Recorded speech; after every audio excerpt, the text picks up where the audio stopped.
Dear dreamers, welcome back to Emmy Soleil Dreamwork. We live in special times right now. The world is in travail, and this is so hard for us because all of the fear that is spreading around the world. What happens today is scary, but we will come out on the other side. And the truth is that we actually can work together as midwives in this beautiful process. The question is, will you be tricked by fear or filled with peace? You are the one programming yourself. You are the one deciding if this will be a wonderful or scary happening. We are souls living in bodies, and we are without doubt eternal. Our true selves can't die even if we leave our bodies. You aren't your emotions or your thoughts or your bodily sensations. You are the soul, the watcher, and you as this amazing physical being do have this remarkable opportunity now to rise yourself above all kind of negativity and tune up your vibration to a higher frequency. This is called ascension, and that's what we have come here to do. Remember what I said in the last newsletter. If you have a hard time finding a way to change your way to react and thereafter act in a fearful situation, you can actually choose someone else to represent your passive and active aspects. Choose someone confident and calm. Someone who seems very grounded in his or her heart. Program yourself into feeling the same way as you feel about the energy this person is expressing and radiating. I want to tell you that I also had the greatest sync on an important theme having to do with it all. Some weeks ago, I spoke to a colleague and a great friend and had one of these crucial aha moments coming from remembering on a cellular level that the true divine is everywhere around us and within us all the time. I needed that reminder because, as some of you would know from my earlier videos, I have had some unfinished business with the masculine side of divinity. I have since then kept him on kind of a safety distance. So when I woke up the next morning, I wrote down my dream as usual, and then I checked my emails and my messages. An old client of mine had sent me one of those sweet texts saying, "Sorry to interrupt you at this time. My name is God. Why don't you pay more attention to me? I have protected you from when you were born, and I have blessed you." Usually I wouldn't have been appreciated this kind of message because I'm kind of sensitive to guilt and blame on the God male team. But now I found the text to be a perfect strengthener of the beautiful aha moment of the day before.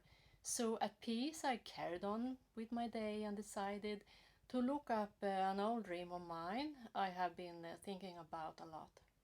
And I found the right dream journal on my computer, and when scrolling down my eye stopped at first at one dream being about my heart space and the strength coming from my spirit animal, the bear.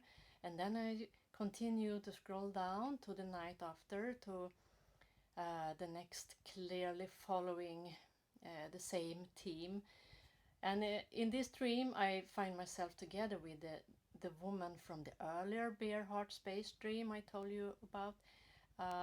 We are on our way to join a great gathering in this dream, me and this woman, in a city because U2, the group, is playing live there.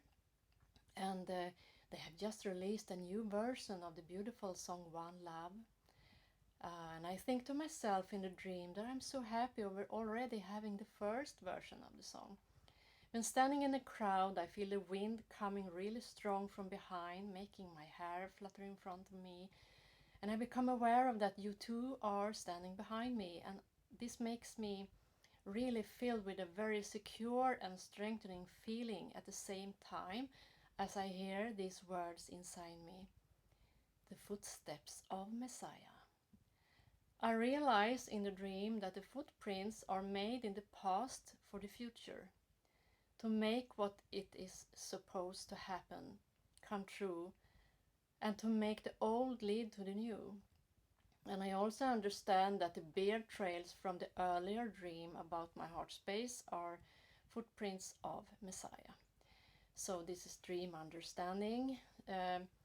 And this gives me then a total epiphany of the understanding of the real meaning of the bear, in to bear each other. This one love lyrics carry each other thing. So this had to do with inner strength.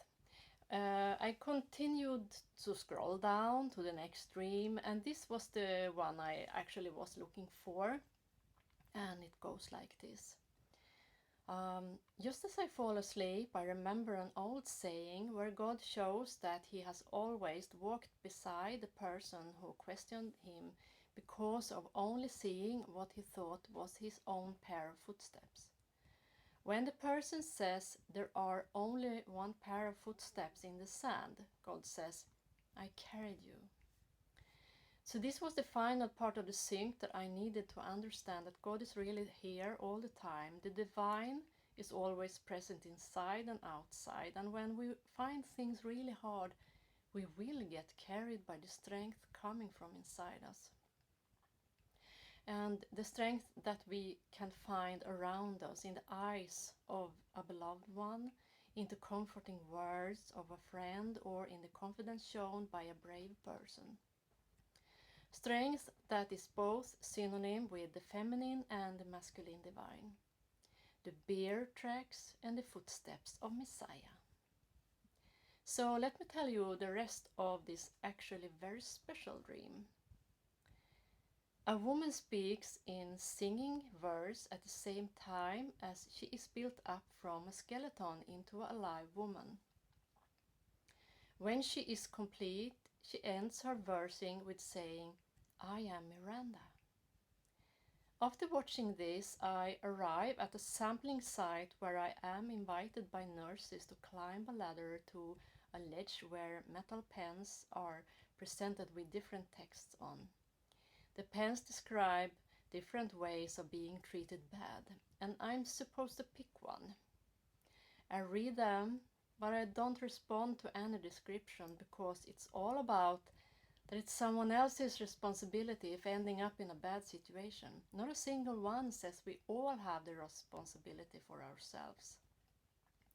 So I step down and leave, since I don't want to be part of what feels like an annoying test project. So then I find myself in a very strange place. This is underground, and it's somehow a hub for everything that is happening in the world right now, as in then back in 2005. There's a very large white wolf there with me. It's extremely powerful and awe-inspiring, and I have come here to take part in what is going on, but the wolf doesn't seem to take notice of me. And I feel very small, and the respect I feel borders to fear. And from a half open hatch in the roof, I can see a large black wolf, however smaller than the white one, standing close. It opens its huge jaws, which is filled with this raw meat. And the wolf seems insatiable, and I think to myself that this is really a ravenous wolf. There are more black wolves out there, being fed the same way to keep calm. The white wolf informs me wordlessly that it has become necessary under the circumstances to shoot off these wolves. And that he can and he will take care of it all himself. I feel very upset by the whole scene, and I back down the few steps from the hatch, and I understand that it is with great sadness the white wolf made this decision. And I glance at the white sink to the right of me, and it's filled with bloody remains of meat, smelling with slaughter and old blood. And sick to my stomach and filled with anxiety, I walk further backwards around the corner, keeping my eyes on the white wolf all the time, whose radiance is characterized by immense seriousness. And then I remember that I have something with me to the wolf. I don't dare to address it, I just hold the object up to him. And the white wolf turns around and receives it, and standing to the left of me, he holds it up with his paw. It's an unused yellow pencil with a notch around the upper part and a carved native Indian head on top, wearing a hat. As the wolf holds up this object, I immediately understand this is a totem. The same moment I understand this, a long table appears deeper into the room before us, where men from different places of the world are sitting.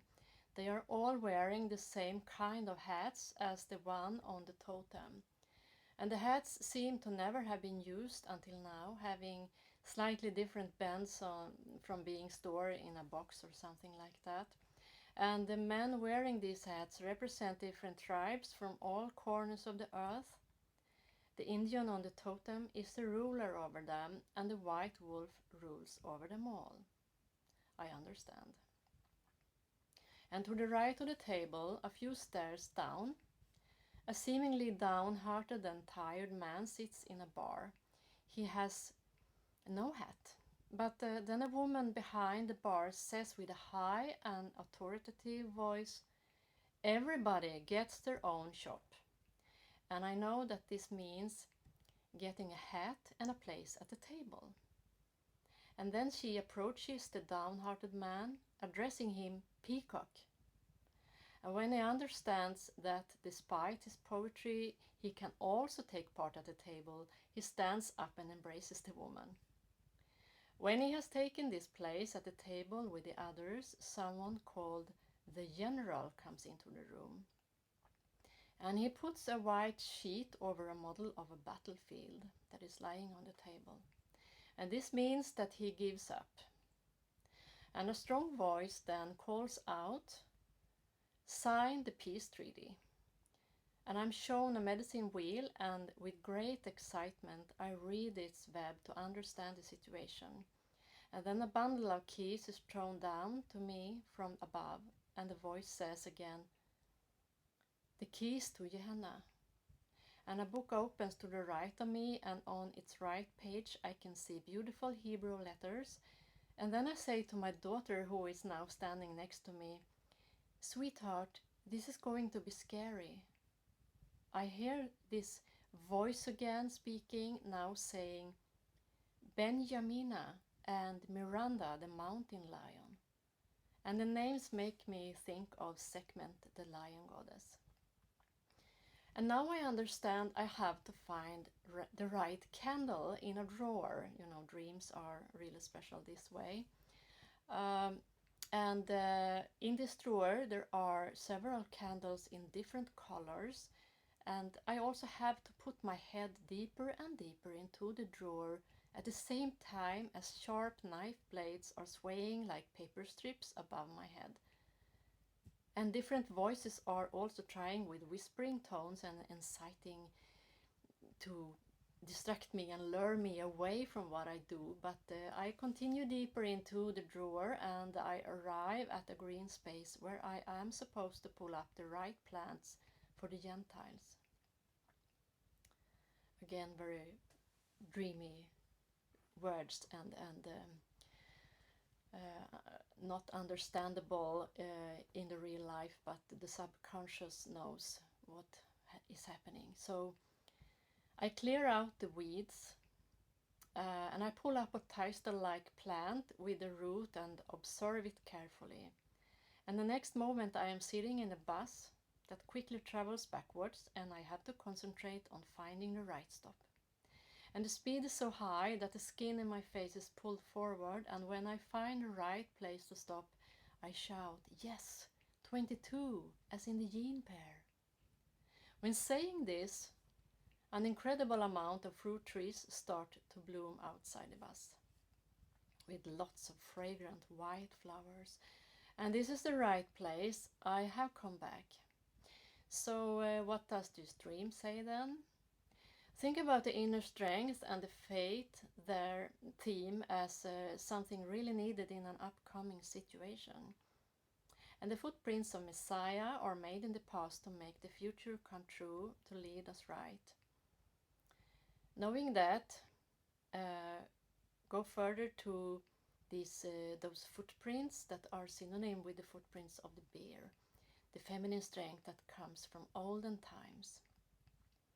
And then this woman Miranda comes back from being a skeleton, singing or chanting herself back to life to become a soul in a living body. This means the feminine comes back on the scene. And once upon a time, in an even older dream, I found myself in the gathering of ancient shaman women far up north, and I was supposed to have my own shaman dress made for me. The headdress was yellow with cherries on, and was supposed to be decorated with bear prints too. So this is strong symbolism meant to guide me into really remember the past to be able to us in the future. The shaman women symbolizes the link between humanity and the missing part of the feminine, who in an ancient past was among the people. The past shall lead us into the future and into the backwards bus trip, when the fruit trees goes into full bloom, when finding out that the right place to stop is that number 22 bus stop. The 22nd chromosome contains the genes that provide instructions for making proteins, which for sure is needed when putting flesh back on the skeleton.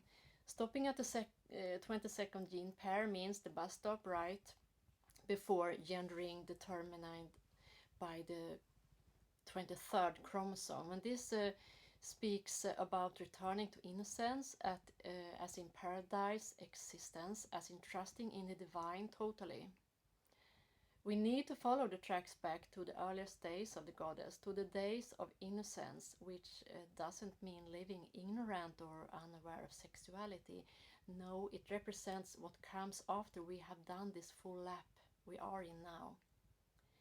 Just as the great arcana of the Tarot begins with number 0 as the Fool taking a leap into the world, it actually ends with number 22 as in the Fool again, now reaching that kind of innocence that comes from experiences leading to understanding and further to wisdom.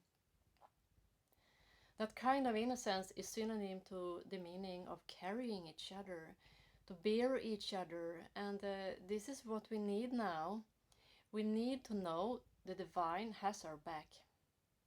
We have a scary situation going on worldwide, and in my dream I made the decision to leave the sampling site that was all about blaming others and not taking own responsibility for getting hurt. Remember the last newsletter where I told you about the importance of choosing the right programming of oneself and deciding how to react and act. This is the first thing you have to do now. Stop the blaming project. Information and knowing is totally right, but the blaming keeps you away from being able to go into your heart. Do your programming now, ground yourself in love and trust, and get ready to move down the rabbit hole if you really want to know what is going on. In a dream, I put my head into the drawer after having received the keys to Gehenna, because I had to find the right candle. So what does that mean? A candle is to be lit in the darkness, meaning illumination. But there are different forms of illumination and not all are leading you right. Voices were trying to lead me astray in there. The right kind of light has to be found, and this is somehow a risky task in a dream. It's kind of the most critical moment coming up after have been mostly a watcher, and of course after the initial choice to leave the self-pity in place. There is a plenitude of illumination out there. The media comes in different labels with different truths and theories about what is going on. We have to listen with care and not let ourselves get hooked up by fear and led astray. In the dream, I told my daughter, who represents my innocent self, that I was going to be scared, spooked. This was going to be scary. And yes, it will be scary, no doubt about it. But in order to find the right light, I had to get past the swaying blades, threatening to slice my head, which symbolizes splitting up the thinking through fear. As said, I had for a while been thinking about this dream. The white wolf and the black ravenous ones have for many years challenged my search for the right answer to what they represent. And I have for a long while thought that they have to do with what is said in the Old Testament about the brothers Benjamin and Ben-Uni. For you who are familiar with the story, you know that Benjamin means son of joy and Ben-Oni son of sorrow. The original Hebrew tribe were split into two people, and the Enmite is still there. So for a long time I have thought that the split tribe represented the black and white wolves, but it was a halting hypothesis, and I started to understand this was really symbols for something else. I guess you have heard the saying about the two wolves and about feeding the right one. It's a good say, talking about choosing how to act and how to react. And many years before hearing that say, I had a dream about choosing between two altars. The first altar meant humbly being willing to change if you made a mistake, all the time striving to be a kind and honest person. The other altar meant to never admit doing wrong, feed the ego, and never humiliate oneself. When I later learned that the Hebrew word for altar in certain situations, having to do with humbleness, and could also be said with the word for wolf. We'll take it again. The Hebrew word for altar, having to do with humbleness, was also said with the word for wolf. Think about it. Then I knew that the dream had information that was really important. So there was these two choices: to be willing to change when doing wrong and follow the truth of the heart, or not, and go deeper into egoism and cruelty. So who are these ravenous wolves then? The elite, the cabal, the ones who are feeding on people's fear and poverty, and who plan to bring the so-called New World Order upon us. They can't have enough of this raw meat. They are always hungry for more because they have forgotten how to humble themselves. They have chosen altar and are feeding the wrong wolf. In the earliest day of humanity, when the feminine side of the divine came into flesh upon earth, to perfect creation as the first woman, her light was too strong, and she was defiled by those who were called the rulers. They were here to perform the creation, but to make a long story short, they enjoyed the power they had so much that they stayed. And they are actually still ruling the world. Behind the scenes, they have a hierarchy looking like a pyramid with the lower planes, not knowing that the higher ones knows the same things that the higher ones knows, just performing its orders. And this hierarchy used humanity as chess pieces and are on both sides in war. They are feeding energetically by the fear and killing, and rule the world economy as well as staging the population measures. And the white wolf, the highest leader, stated that the feeding of the ravenous black wolves couldn't go on forever. Sooner or later they would anyhow and anyway kill for prey. They had to be shot off, and killing someone means in a dream cutting off the energy cord, in this case to destructiveness, with restrictions and severity grounded with love, as well as arresting and fairly punishing those who are hurting other people. These acts get done with love. So I had been thinking about this dream, and now I felt I really had to take a closer look at the man in the bar in the dream, he who the woman called Peacock. The other ones were leaders from different tribes, not as in presidents or prime ministers. These hats were old but unused, probably since the gathering at this table had not been taking place before. On the table was this battlefield model, and when a general came in, he covered it with a white sheet, symbolizing a white flag that was signaling military was giving up. It was time to sign the peace treaty. The general wasn't one of the leaders of the tribes of the world, he represented the world we live in. The highest leader was the native Indian showed on the pencil totem, and finally the white wolf was above them all. But let's go back to Peacock. If you try to imagine a leader not fitting into the group, sitting at the table, not being at all ahead of a tribe, but rather a poor one when it comes to the kind of knowledge and wisdom like indigenous people has. I mean, which kind of leaders would you suppose really being able to put our world back on the right track? No offense, but I don't see any worldly government qualified for the task. We need elders, wise people. But then there is this joker in the game. Or why not say a fool? A trump card. Yes, I know this may seem weird for many, but when thinking about it from a rabbit hole perspective, it's really not. When I first heard about Trump, as in being a part of a really good agenda, I thought it was gibberish because I only saw the surface in his manners and his history. Have you heard about the Alliance, the White Hats, QAnon? Check it up and decide for yourself what you want to think about it, and the fact that Trump may play a role in what is going on right now. It's on many people's lips, so when checking this prophetic dream, I googled Trump along with the word peacock, and boy was I baffled. You have to remember I live in Sweden. I'm not at all up to date with all the whereabouts in the States, and I had no whatsoever idea about that Trump was called Peacock.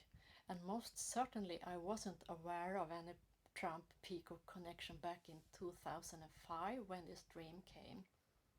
But that Peacock character in my dream was giving a place at the table, and he was giving a hat. Not as being a tribe leader, but for some reason he was anyway honored to sit down with them at the table. And thereafter the general gave up and the peace treaty was to be signed. This is the start of the closing of this cycle, and things will get scary according to the dream. We are looking at scary right now. I like to mention that I googled Trump together with white hats as well, and also with the Alliance, and as a really symbolical answer to my question about if there was a connection, I immediately found a photo from Trump's meeting with Japan's Prime Minister 2017. The photo showed the two of them sitting with a number of white caps between them with the text, "Donald and Shinzo make alliance even greater." Isn't that just universal humor? White hats strengthening the alliance. Trump is really the joker in the game. The downhearted peacock who has been an item for so much anger, shame and mockery since he entered the White House. I don't oppose to people's opinion about him. I personally don't know him, and I can understand he is considered being quite different from earlier presidents. No matter what, I am quite sure there is more to the picture than is shown when it comes to him. He is no tribe representative, and perhaps he spends too much time in the bar, but obviously he has a role to play in this end game leading to the new era to come, both in reality and in my dream. And given it came 15 years ago and that Trump is associated with a lot of goings on now, I'd said it's not such a long shot this peacock is of prophetical value. I will not go into details of what will happen, but the bad people with tentacles in the cabal structure will get arrested and taken away from their positions. It is happening right now. This is the white wolf shooting off the black wolves. This is righteousness acting with love to bring back balance. This means war, and this is what is going on right now. The most effective weapon is fear, and that's why we shall check in as soldiers warring with weapons of faith and love. We will have all strength, and we will be doing our midwife work with Mother Earth and take her through this travail and up to a higher place. No fear, only trust and inner peace. Think of the actual situation like this. When tuning into the news frequency, the common fear frequency, and worrying over virus frequency, you act and react in a horizontal way. All that happens when doing that is that what you send out will bump back into you. If, on the other hand, you will choose the inner peace way, you tune into a vertical way, meaning being grounded with Mother Earth, tune into your heart and connected to the soul. Follow the tracks leading back to the beginning. Complete your cycle with wisdom and re-find your trust in the divine who has been on your side all this time. Even though it doesn't feel that way because you have to make choices and go through trials and horrors, we are learning and we have to understand to be able to close our circles. The next circle to come will be on a higher frequency, and you are almost there now. You just have to overcome fear and begin to trust in your process. Move into your heart, be in nature if you can, if not, meditate yourself into it. Travel the skies in your mind, meet God and reunite with the Goddess. Your possibilities are without limits. Remember you are loved. Give it further. Carry each other with your inner strength. Bear each other and follow the tracks and return to innocence. Lastly, the dates to keep in mind this month is the following. This following month as in April then. April 4, Venus enters Saturn. The numerical value of this day is 12, which means stagnation. Venus, as in the feminine energy, is quite limited by the old Saturnalian energies, but only if tending to bitterness and martyrdom. The gift here is to see the old system in the right light, break free from it, and thereby turn 12 into 3, which means feminine creativity at its best. The keyword here is opening.